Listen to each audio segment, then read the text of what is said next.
Meanwhile, several senators view Vice President Sara Duterte's impeachment trial as a chance for her to prove her innocence. Hence, the lawmakers called for the trial's commencement. Our Daniel Manalastas reports. For Senator Raffy Tulfo, the impeachment trial of Vice President Sara Duterte should push through, as he believes that this will also be a chance for the VP to air her side.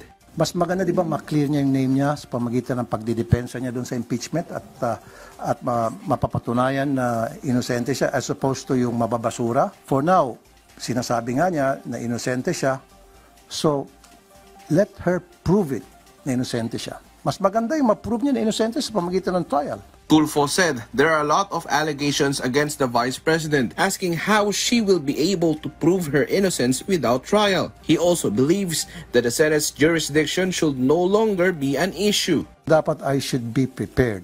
Hindi ako pupunta doon ng blanco. Dapat meron akong sapat na kaalaman. Labas na tayo doon, lampas na tayo doon sa delaying tactics na tinatawag. Doon na lang tayo pag-uusapan natin yung sa impeachment trial na. Meanwhile, Manila's 6th District Representative Bienvenido Abante Jr. called on the Senate to begin the impeachment trial. He also believes that the recent Supreme Court resolution should not be a hindrance to the trial. Legal, makatarungan at naaayon sa konstitusyon ang proseso ng impeachment. Hindi na po dapat i-delay ito.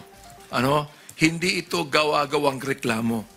Naniniwala po ako, kahit hindi ako kasama sa prosecutor's team, naniniwala ako na ang prosecutor natin handang-handa na ilabas lahat ng mga dokumento laban sa ating Vice President. It can be recalled that Senator Panfilo Lacson earlier reminded his fellow senators that the filing of motions and pleadings should be the job of the prosecution and the defense teams.